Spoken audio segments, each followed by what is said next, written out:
ॐ सदाशिवसमारम्भां शङ्कराचार्यमध्यमाम् शङ्कराचार्यमध्यमाम् अस्मदाचार्यपर्यन्तां अस्मदाचार्यपर्यन्तां वन्दे वन्दे गुरुपरम्पराम् गुरुपरम्पराम् ॐ ॐ सहना सहना भवतु सहनौ सहनौ भुनक्तु भुनक्तु अवीर्यं सह वीर्यं कर्वावहै करवावहै तेजस्विनावधीतमस्तु मा तेजस्विनावधीतमस्तु मा विद्विषावहै विद्विषावहै ॐ शान्ति शान्ति शान्ति शान्तिः शान्तिः ॐ तत् तत्सत् ॐ हरि ओम्. शिवाय हरि ओम् Okay, so we had completed the third mantra of Kaivalya Upanishad in the last class.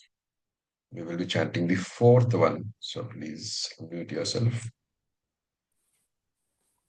Vedanta Vijnana Sunishtarthaha वेदान्तविज्ञानसुनिश्चितार्थाः Sannyasa Yogataya Shuddha Sattvaha सन्न्यासयोगात्मकतयः शुद्धसत्त्वाः Te Brahma Lokeshu Parantakaale ते ते ब्रह्मलोकेषु ब्रह्मलोकेषु परान्तकाले परान्तकाले Paramrita Parimuchanti Sarve.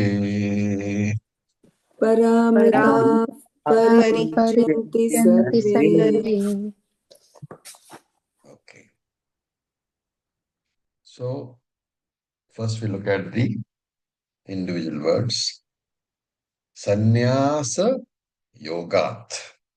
Through the sannyasa, through renunciation, yatayaha shuddha sattvaha. So sannyasya yogat yatayaha. The breakup of that word. Yatayaha, the sannyasis, shuddha sattvaha, who are very sattvic, the pure minded sannyasis, Vedanta Vijnana Sunishchita Artharthaha have understood that Brahman, which is the object of Vedanta Vijnanam. All Vedantic scriptures have only one object as its teaching, and that is what Brahman. And Para Amritaha, they have become one with that infinite Brahman. Te Sarve, all of these people, all of these jnanis, Parimuchanti, they will completely merge with, resolve completely Brahma Lokeshu into that Brahman. So Loka here is that Brahman, into that Brahman. Parantakale at the time of the death. So very beautifully presented the entire spiritual journey. And just as a side knowledge, this mantra, third one and the fourth one, they are usually chanted traditionally when a sannyasi visits a grahastha. So the grahastha chants this mantra. And this mantra we have already seen earlier. This is not the first time we are seeing this mantra. Where have we seen?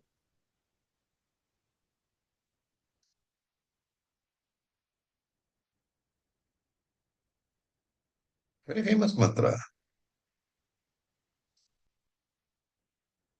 Okay, I will leave it as homework. So please put in the group afterwards where you have seen this mantra. So let's look at this mantra. We just rearrange the words. Yatayaha. So literally, scripturally meaning sannyasis. But if you look at the dhatu, the root, the word is yat. Yat means to put in effort. And therefore yataha can mean persons who are putting the right effort in the right direction. And it is from the same root that you have words like prayatna, efforts, you know. So what is being said is that you must put in an effort, the right amount of effort in the right direction. Therefore, vyavasayatmika buddhi you must have. Which means what? I must know the relevance of the sadhana that I'm doing and is it at the correct time? The correct time, correct sadhana. I must have a very clear idea about what is my goal and what are the steps required. What is the goal? The goal is moksha. Moksha requires what? Jnanam. Jnanam requires what? Concentration capacity. Concentration capacity requires what? Purity of mind. Therefore, karma yoga, upasana yoga, jnana yoga. That is the steps. And why does a person have this kind of a confusion? What should come first?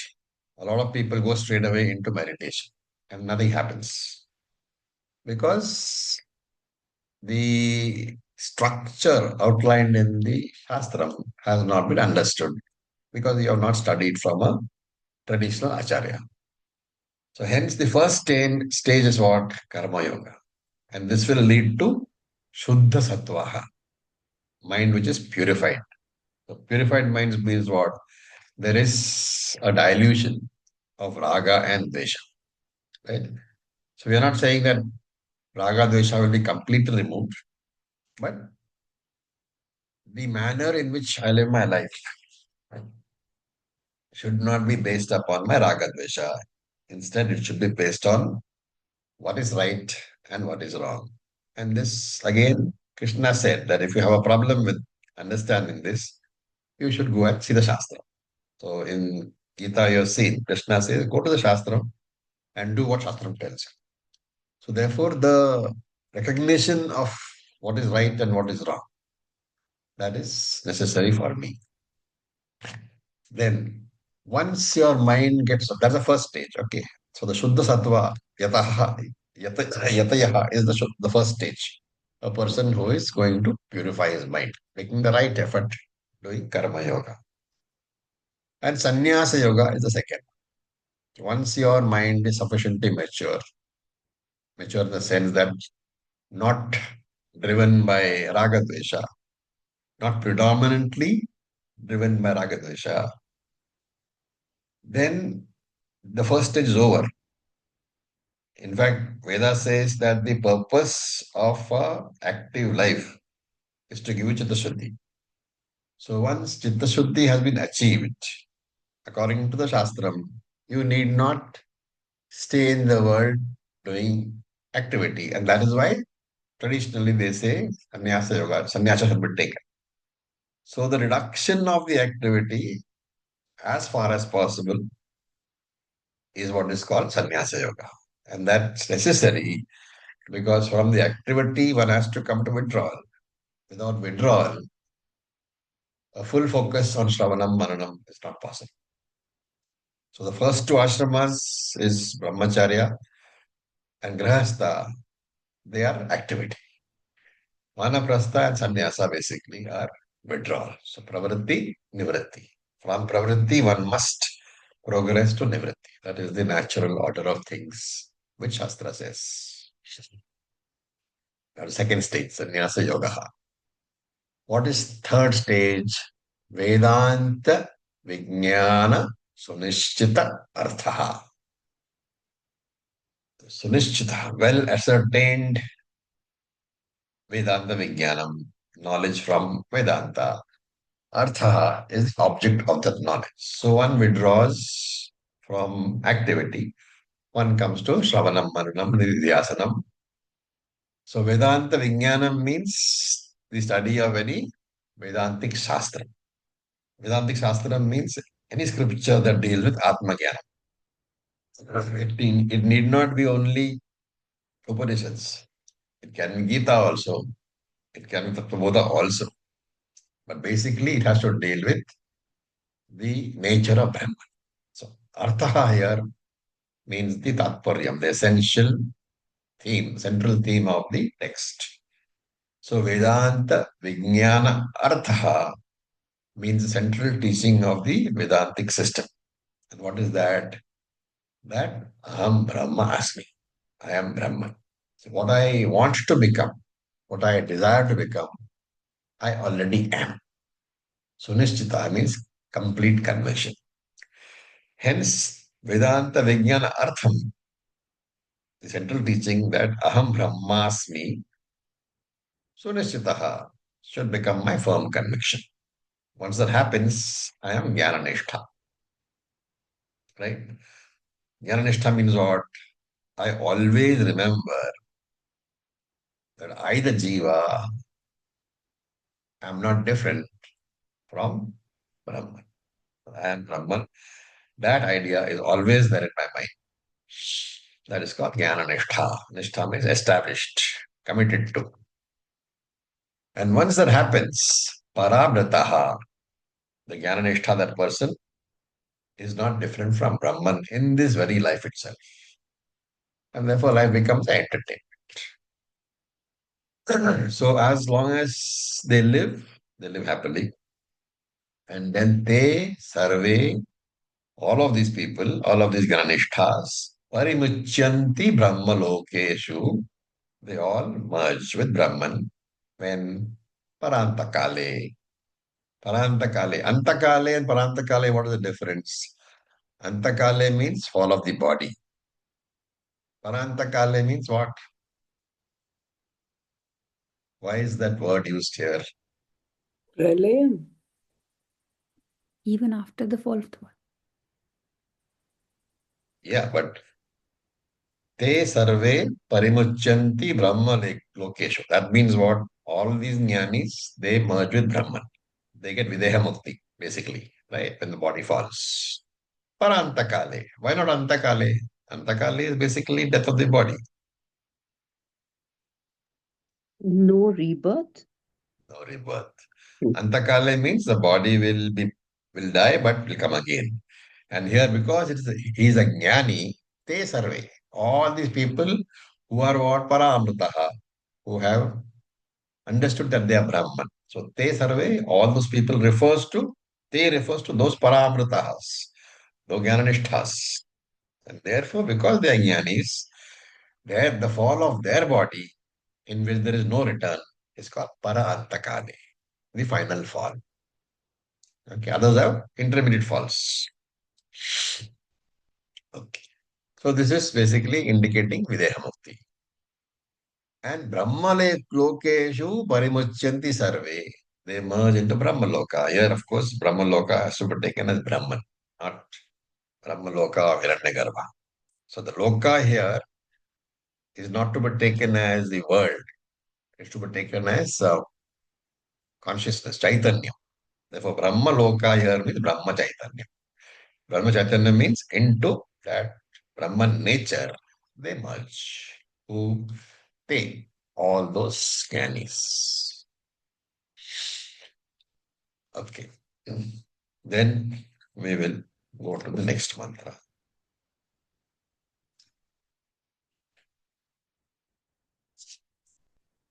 We will chant.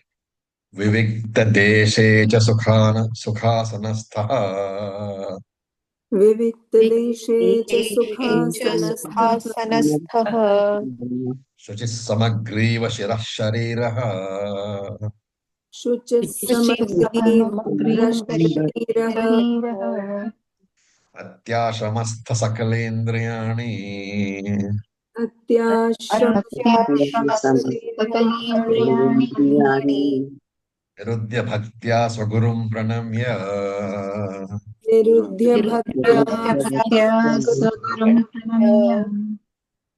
Each word is important, so we'll take the word separately. So, Atya Ashramastha, the first word of the second line. So, Ati Ashramastha. Three words actually. Ati, Ashramaha, Stha. Okay, so Ashramaha Stha means remaining. Stha is, established in, remaining in. So Ashramastha, remaining in Ti. Ati is taken as the uh, highest. Okay, so Ati Ashramastha, remaining in the highest ashrama. What does it mean?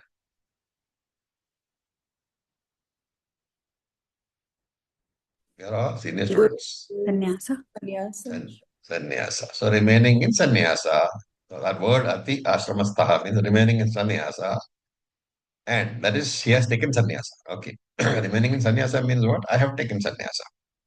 So again, here I will add that it need, though Shankaracharya And the Upanishad's interpretation would normally be the formal sannyasa with the saffron clothes. But we have seen several times that, especially during the Gita, that sannyasa is not so much of a postural thing as the mental state. So you can take it as remaining mentally withdrawn also. If you have got internal sannyasa, that fits this particular ashramastha, remaining in mental sannyasa. What should you do? Sukha asana sthaha. Again, a simple compound word. Sukha asana sthaha. Remaining seated in a comfortable posture. Sukha asana means comfortable asanam. Sthaha, established in remaining in that. So remaining seated in a comfortable posture.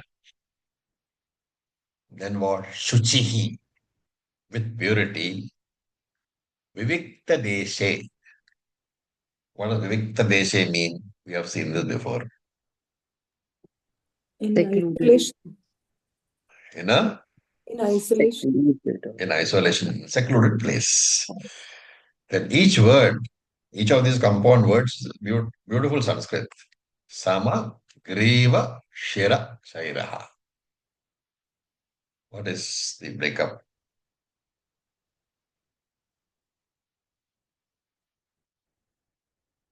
In a straight line, neck, body, Yes. the head, Yes. neck, and the body in one straight line, Very Samagra good. like we did in Sharira. Yeah. This is all, based on all this, is the sixth chapter of the Gita. Okay. If you remember, the meditation verses where he gives you the posture is all based on this mantra. Because Upanishad is always the original one. The Gita is based on that. So Sama. Sama means in one line, in straight line. Then Griva, neck, Shira, head, Shariraha, body. So body, neck, and head in one straight line. How comfortably seated in a posture where in a secluded place, having taken mental sannyasa. Then Nirudhya. Nirudhya means one should restrain, one should withdraw. Sakale Indriyani. Sakale Indriyani. All the Indriyas. All your sense organs you should withdraw. And what should you do? Swagurum Pranamya.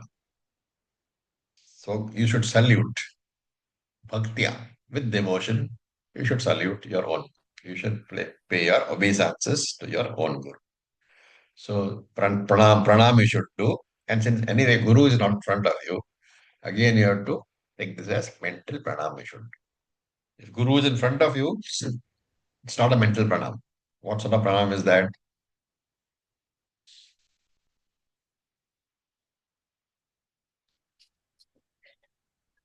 Sastang. Ashtanga, Ashtanga, right? It is a full body is supposed to touch the ground when the Guru is in front of you.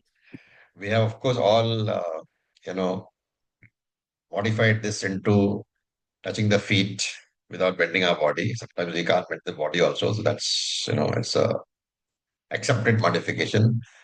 And I have seen people just do a quick hand in, hand out. That's also possible. Anyway, what is necessary is the attitude. So you should mentally do pranam to your guru and say everything is because of you. So in these slokas, starting with number 5, fifth mantra, sixth mantra, and seventh mantra. These three mantras, this is talking about meditation, okay, dhyana. And if you've noticed, the Upanishad doesn't talk about karma yoga. It starts with the purification of the mind. Right? So therefore, the assumption is that ataha, other Upanishads and Brahma Sutra just say ataha. Now then. Now then means all this has been taken for granted. Karma yoga has been done and Upasana yoga has been done. Your mind is purified and fit for meditation. And therefore, what is the idea here? If the mind has not been purified, you have to go back and repeat that process until it is purified. So, usually in most texts, you will find that there will be discussion on Karma Yoga, Upasana Yoga, Chitta Shuddhi, Jnana Yogyata, and then you come to Dhyana, meditation. But here it starts with meditation. Upanishad, the teaching begins with meditation. And by now we should all know there are two types of dhyanam. Upasana dhyanam and nididhyasana dhyanam. Right? This is very clear for us. For people who are focused on other systems, the distinction is not always very clear. But for us, Upasana dhyanam is the dhyanam before Vedantic studies. What is the purpose of that dhyanam? Purpose of dhyanam is to ensure that my mind is ready for focus. That ekagrata of the mind can be achieved at will. Nididhyasana dhyanam is dhyana meditation after Shravanam and Manana. So this Upasana dhyanam is sort of pre-Vedantic dhyanam. It makes my mind ready for Vedanta. Nididhyasanam is post-Vedanta jnanam, meant for assimilation of what I have studied. Right? What does assimilation mean? Transformation. So constantly remembering the teachings. Yes, very- effortlessly and constantly that teaching should be available for you. And to put it in some picturesque language, as SPG once said, that Vedanta fragrance should come out of every pore in your skin. After that, that is assimilation. You will never forget. And here you will find that both these types of dhyana are discussed. We should note that in both types of meditation, it is upasana, right? Both types of meditation. The object of meditation is Brahman, right? Or Ishvara. But slowly over a period of time, your conception of Ishvara changes. It gets more and more refined. And we have seen this in Bhagavad Gita also.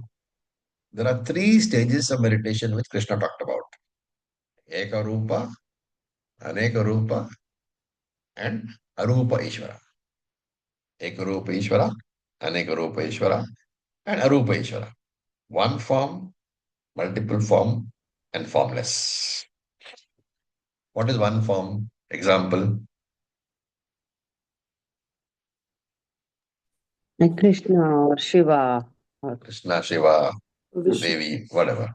Hmm. What is Aneka Rupa example? Vishwarupa. yeah, Vishwarupa. every. Aneka Rupa is only one. Vishwarupa Ishvara, right? The whole universe. And Arupa Ishvara is formless. So from one form, or from multiple forms, which is Ekarupa actually means multiple forms. Okay, like because you have got many forms. You can worship Krishna, you can worship Shiva. And Anekarupa, though it says many forms, it actually means only one form, which is Vishwarupa Ishvara. Any form is the form of Vishwarupa Ishvara. And Arupa Ishvara is formless. Out of this, remember that meditation on Ekarupa Ishvara and Anekarupa Ishvara is it Upasana or Nididhyasanam? Upasana. It's Upasana. And Arupa Ishvara meditation is Nididhyasana. Hmm. So the first two are Upasana. The last one is Nididhyasana. And Krishna has talked about all the three in Bhagavad Gita. Also, it is very rare, almost impossible to go from Aneka Rupa Dhyanam to Arupa Dhyanam without coming to Vedanta. It is impossible, right? So, Ekarupa is fine. Anekarupa, Upasana is also fine. Anekarupa is very good because you are learning to see the whole world as the Lord. But it is basically visualization only. But if you have to come to Arupa Dhyanam, formless Ishvara, what further must you know that that world which I am worshipping as the Lord is nothing else but me. I am that world. Once that knowledge has to come, and it is knowledge, therefore it cannot come in Upasana. In meditation, you cannot get that knowledge. And therefore, you have to come to Shravanam, Maranam, Nidhyasanam, where during Shravanam, you will learn that Arupa Ishvara is none other than you. Right? Sure. So that's the progress. And now, what are the preparatory steps? We saw in Bhagavad Gita that there is a section called Antaranga Sadhana. Antaranga Sadhana. External tools. What are they? Deshaha. Deshaha is appropriate place. Appropriate means physically clean and relatively secluded, and spiritually clean, which means I have at least one or two, you know, representatives of my God over there. Or if it is nature, then you can take everything as the Lord. So Deshaha, appropriate place. Kalaha is the second one, appropriate time. What are we talking about? Antaranga sadhanani, preparatory steps for meditation, for dhyana. Okay. So appropriate kala means what? What time is appropriate? Early morning, Brahma. where there's not much noise and not much disturbance in the house. Okay, let me ask you a question. Supposing you're on night shift, then does it mean that there is no kala for you, appropriate kala for you? Same time every day. Game time is okay. But what is that time which is appropriate? You have to think of the entire thing. I am going into meditation. Whenever you can be peaceful and actually meditate, and your mind is not preoccupied with other. Not For meditation, which is the appropriate guna for the mind? Sattva. Sattva. And Sattva. therefore, remember that appropriate kala is any time in which your mind is sattvika. It should not be tamasika because then it is laziness. It should not be rajasika because then your mind is hyperactive. Therefore, your mind should be sattvika. Usually, for people like us, the majority of people like us who are blessed to have daytime, shifts or whatever, you will find that early morning is the best. But you might have, let us say, a mother who's got a small child who's hyperactive, who doesn't sleep at night. So you can't tell her that, Brahma Muhurat mein utke kaam karo, that you should get up at Brahma Muhurat. Or when she'll probably start to sleep. Therefore, any time when the mind is sattvic is kalaha. So desha kala. Third one is asana, proper seat. We discussed this in great detail in Bhagavad Gita. So I'll not go too much into that. We'll say proper seat means not directly on the floor, but a seat which is not direct. You're not sitting directly on the floor or the ground. So neither high nor low. So we saw all the reasons there, right? If it is too low, then you will have insects climbing over you and stuff like that. If it's too high, then you might fall off. Should not be too hard, should not be too soft. All these things are there. That is proper asana. So you need not go by sixth chapter definition of asana. It gives a long series of how to prepare asana. For us, it is very simple. A folded blanket on a mat, or put a small bedsheet over it, and that is a proper asana. So, Desha Kala Asana. And then there is the Sharira Sthiti, condition of the body. What is the condition of the body? So, we have to look at physical body, that's Annamaya Kosha, preparation of Annamaya Kosha, which means physical body and sense organs we have to take care of. Pranamaya Kosha, breathing we have to take care of. Manomaya Kosha, you have to, the mind you have to take care of. These three things you have to take care of when you sit down for meditation. And here, the Upanishad uses a very beautiful expression. What does it say? It says, may you become a temporary sannyasi. So, Ati Ashramastaha. May you become a temporary sannyasi. Which means that when you enter that meditation room, you will leave your chappals outside, right? But along with the chappals, you should leave your relationships also. So as you enter, you are becoming a total sannyasi, mental sannyasi. You will not be a father, mother, husband, wife, nothing, son, daughter, nothing, right? So that is called become a temporary sannyasi as you enter that room. And if you're worried about what will happen to your, the people who are dependent upon you or your family, what should you do? Acharya, you once told us, tell the Lord that for the time that I am meditating, take care of my family. Exactly. So as you go in, you tell the Lord that for this 15 minutes, 30 minutes, or 1 hour, I'm putting them in your care. I'll take them back when I come back. So you go inside, you have no relationships at all. In fact, you have relationships, you have three of them. What are they? So when you say no relationships, no worldly relationships are there, but you still have three relationships when you go in. The Guru, the Shastram, and Shastra. Ishvara. Ishvara. Guru is there because it says Bhaktya Swagarum Pranamya. Right? You have to have the Guru because you have to do pranam. And Shastra and Ishvara are there. All the other relationships you are leaving outside along with your chappals. So mind is taken care of. Then Vijnanamaya Kosha must be there. You take care of that.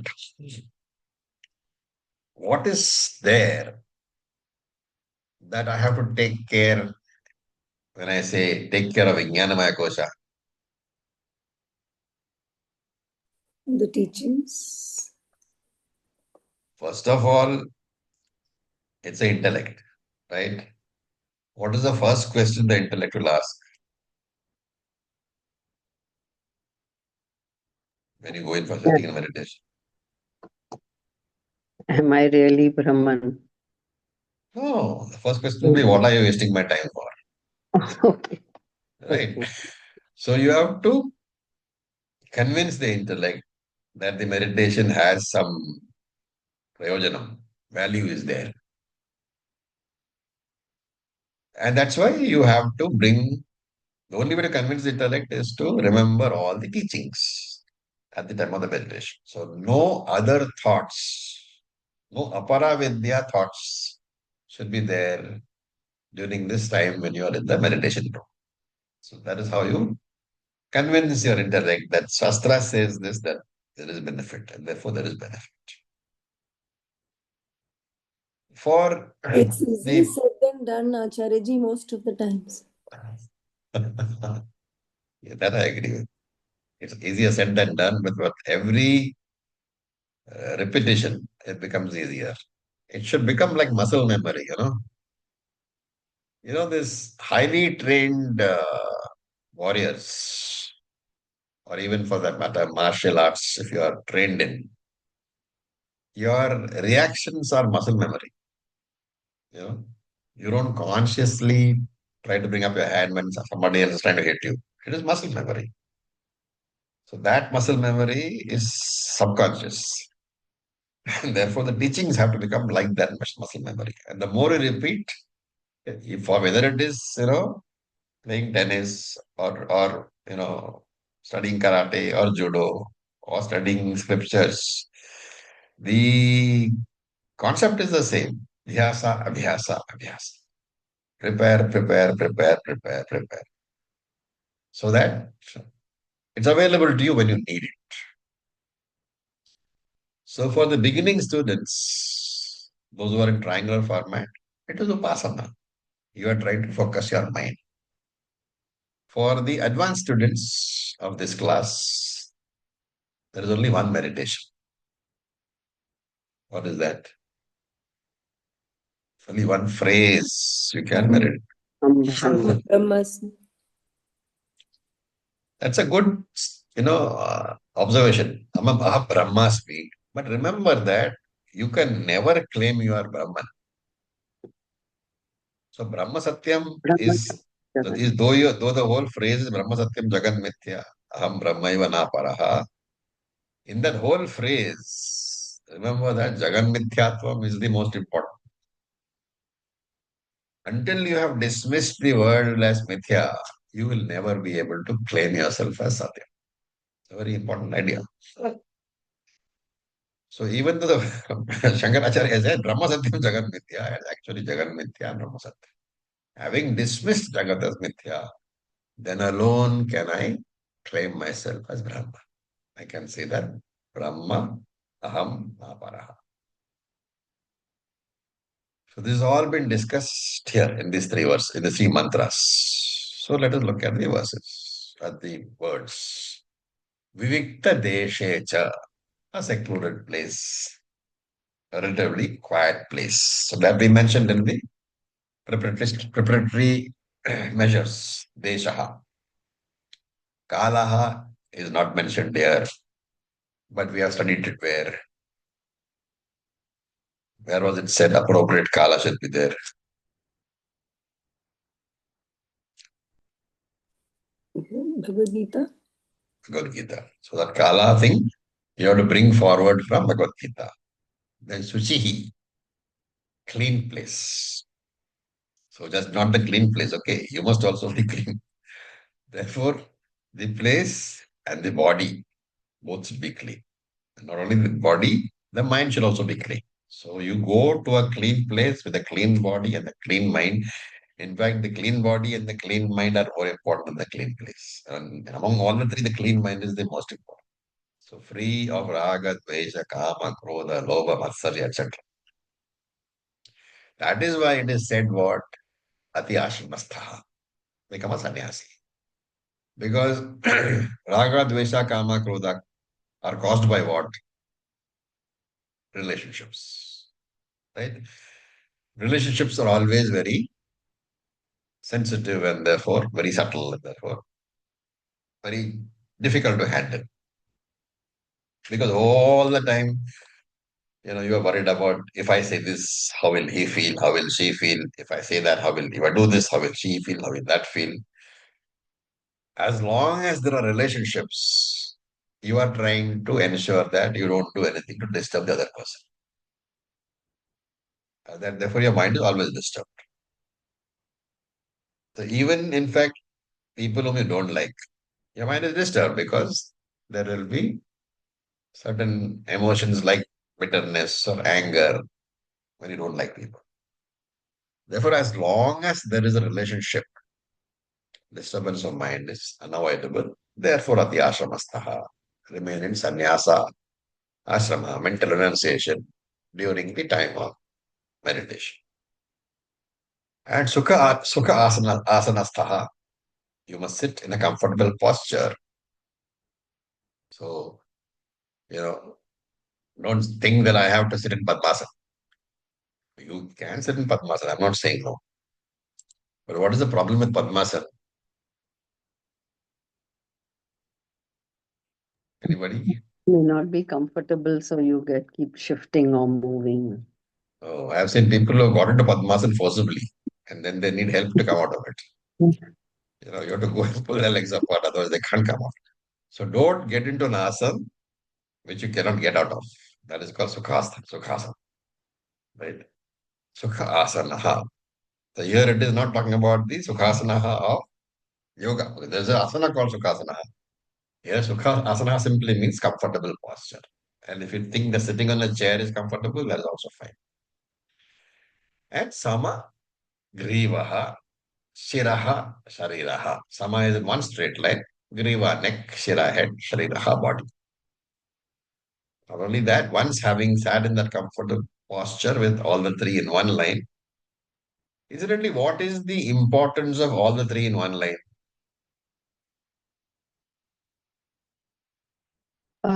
I think it is to do with the breathing, to facilitate the breathing and make it not very conscious.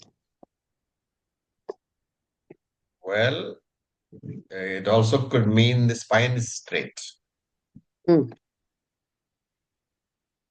Yes. And, right? And that could be a fallout of Kundalini Yoga, which says that, you need a straight spine for the Kundalini Shakti to move up. Okay. Okay. So whatever. I mean, I'm just giving the various types of things possible. Then Sagala Indriyani Niruddhya. So withdrawing all the Indriyas. So in Gita, you saw that withdrawal of the eyes is indicated is described as look as if looking at the tip of the nose, right? So the eyes alone look at the nose, but the mind is not directed towards the nose. The mind should be directed towards the object of the meditation, which is Brahman. And then breathing should be there. Prana, pano, samau, kritva, nasabhyantara charino. All from Bhagavad Gita should be smooth and carefully soft breathing, not too harsh, smooth breathing. And ati ashramastaha, become a sannyasi. So now here there is one more discipline added, which Lord Krishna does not mention. Bhaktya Swagarum Pranamya. So Lord Krishna does not say that in chapter 6. But here, and here incidentally, who is talking right now? Who is the Guru? Brahmaji. Brahmaji. Right. So Brahmaji says, Bhaktya Swagarum Pranamya. You do namaskara to your Guru. Why should you do namaskara to your Guru? Because when you do namaskara to your Guru, what happens? The Guru's teaching you remember. Right? So, as far as the Guru is concerned, the connection is directly with Shastra. Therefore, you should do namaskara to your Guru. Okay. So, we will now look at mantra number 6. We will chant. Rit Pundarikam Virajam Vishuddham Hritpundarikam Virajam Vishuddham Vishuddham Vichantya Madhye Vishadham Vishokam Chintya Madhye Vishadam Vishokam Achintyavyaktamanantarupam Achintyamanantarupam Anantarupam Shivam Prasantam Amritam Brahma Yonim Shivam Prasantam Prasantamritam Amritam Brahmayonim Brahmayonim Tadadi Madhyanta Vihinamekam Tadadi Tathavi Madhyanta Vihinamekam Vibhum Chidanandam Rupamadbhutam Vibhum Chidanandam Chidanandarupam Adbhutam. Very, very beautiful mantra. Just remember all these mantras. In fact, this whole Upanishad, even though it's not one of the major Upanishads, it's worthwhile committing to memory because it's very, very beautiful. So, Vichintya means having turned their attention to what?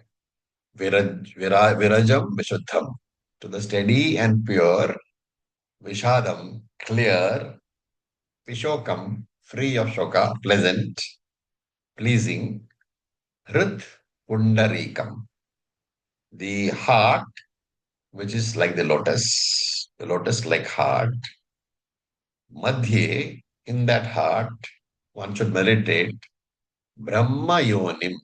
On that Brahma, two words, Brahma Yoni.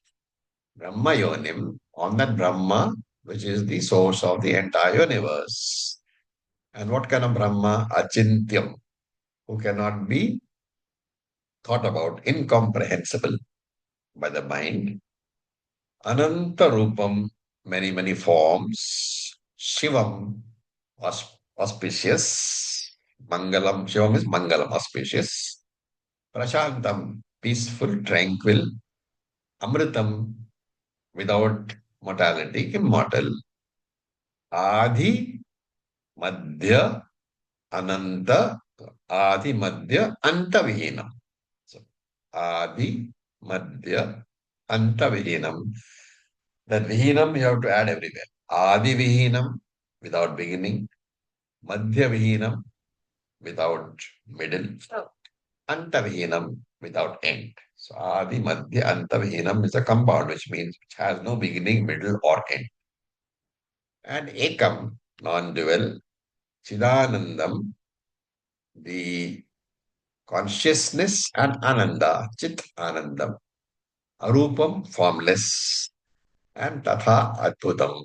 Therefore, because of all these adjectives, Adbhutam, very, very wonderful. It is word meanings. Now let's look at the mantra itself. What should you do? Madhye, in the center of the body, which is what? Hrit Pundarikam, the heart which is shaped like the lotus. And you can think of it as a upside down lotus. Why are we talking about heart? Remember here it is the physical heart. Shankara has very many side, very many times made it very clear that the heart is the physical heart. Heart is the golakam for the mind. Heart is Golakam for mind. And therefore, Vichintya, you should focus on the mind, on the heart, which is the Golakam for the mind. And that is why the mind should be in Sattvika condition. Because the Rajasika mind is not fit for meditation. And in the Tamasika mind also, it is not fit for meditation. Because in the Rajasika mind, all sort of thoughts will come. Therefore, you will not be able to focus on the thought which you need to focus on. In the Tamasika mind, it is inactive. So that because of the quietness of the mind, you'll fall asleep. So only the mind that is sattvika is bright, awake, and appropriate for meditation, available for meditation. And that's why he says, Virajam, Vishuddham, Vishadam, Vishokam. So Virajam is what? Rajasaha, Vina Rajasaha, free of Rajogunaha. Vishuddham, right?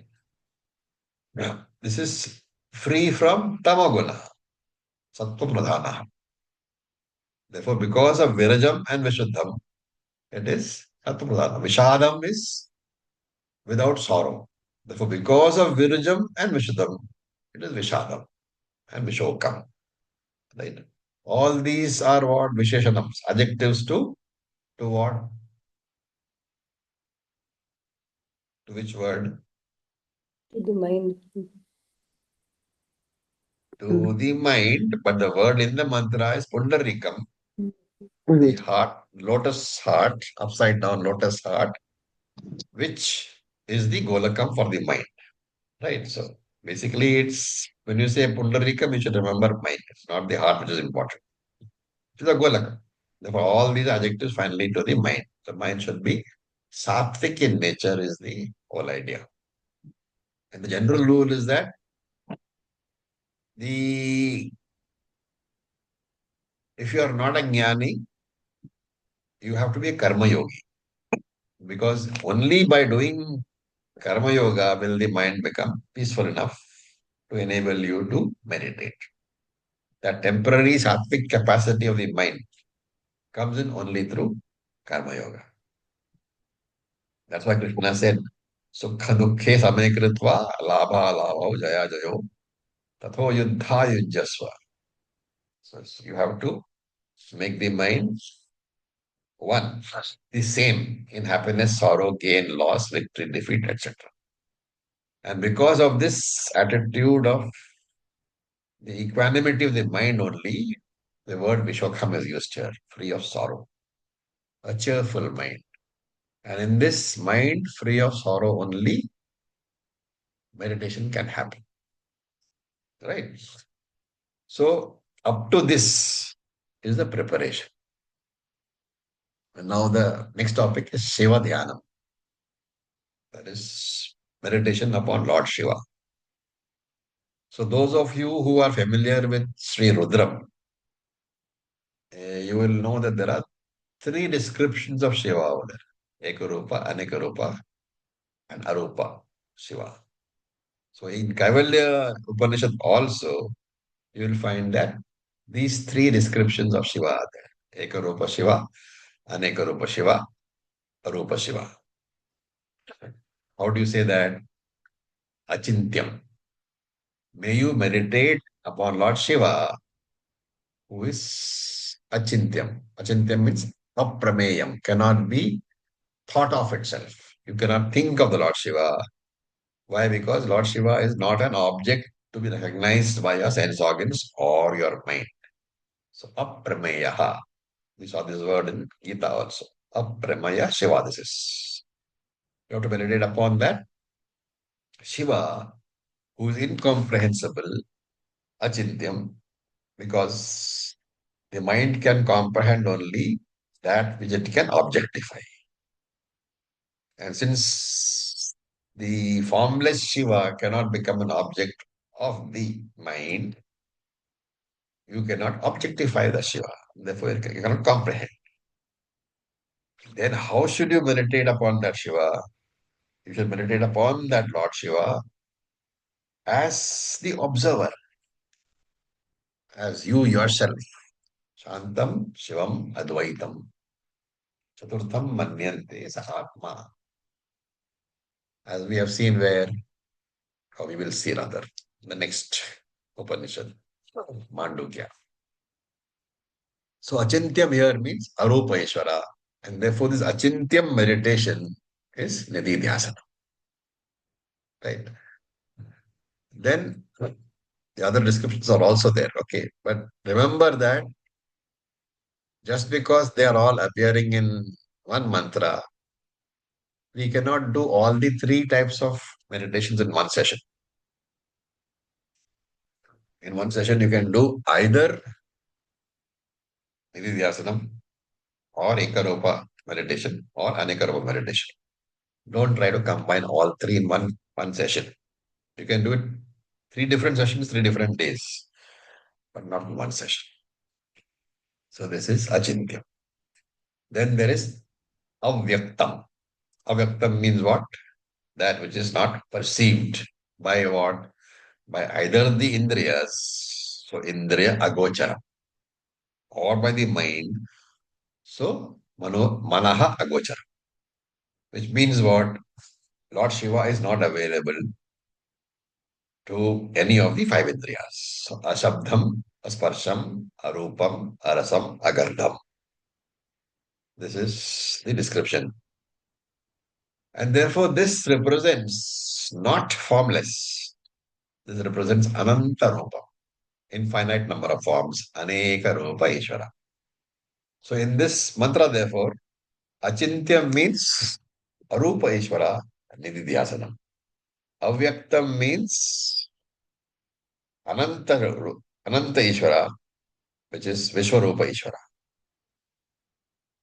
And this is, like when we visit temples. If my Ishtadevata is Lord Shiva,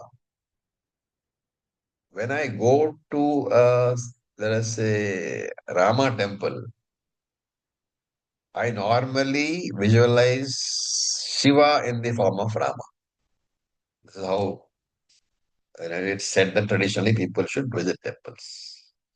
That whichever deity or whichever temple, whichever deity is the deity of the temple where I'm visiting, it doesn't matter.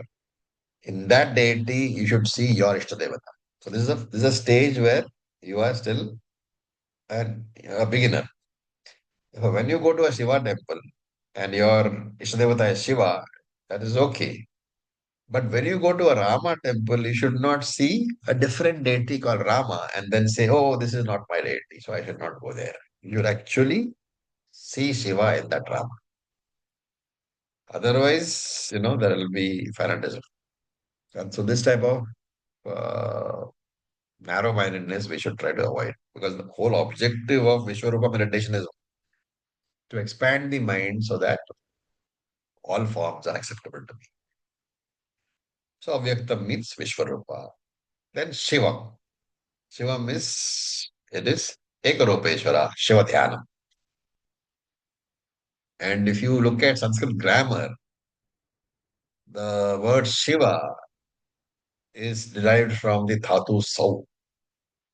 Sarva dukham sarva amangalam nashyati iti Shiva. The one who destroys all sorrows and all inauspicious things. He is a Shiva, Mangala Swarupa. Therefore, Shiva is what? Sarva dukkha nashakaha. He is not nashaka of the whole world. He is the destroyer of all sorrows. And therefore, he is the most auspicious Lord, even though he is generally shown as residing in the cremation ground, which is most inauspicious. But in that most inauspicious cremation ground, he is the most auspicious being available. This is Ekarupa Shiva. Therefore, you can see that Shiva can indicate all the three forms: Ekarupa, Anekarupa, and Arupa. And Rudram, for example, talks about Anekarupa Shiva. Rudram says that the whole Brahmand is a Shivaling.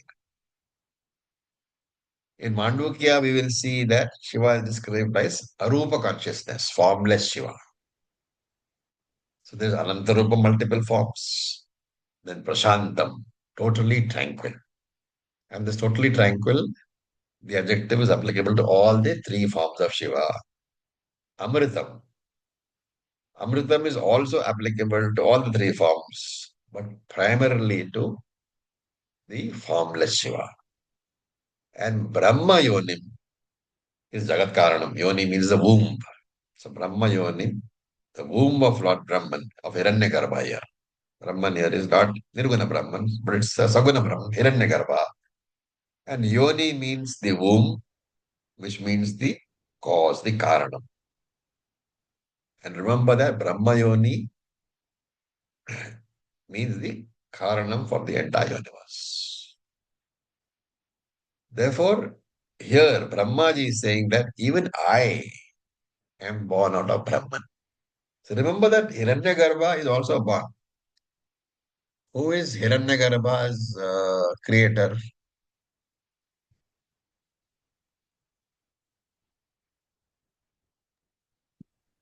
Brahmaji. Brahmaji is Hiranyagarbha. Yeah. So who is Hiranyagarbha's creator? Antaryami, Maya. Antaryami. Remember that. Okay, Antaryami Ishvara is Hiranyagarbha. And if you want to look at it in more objective terms, the causal universal body is the creator of subtle universal body. Right? Because why causal? It is the cause. What is the cause of subtle body?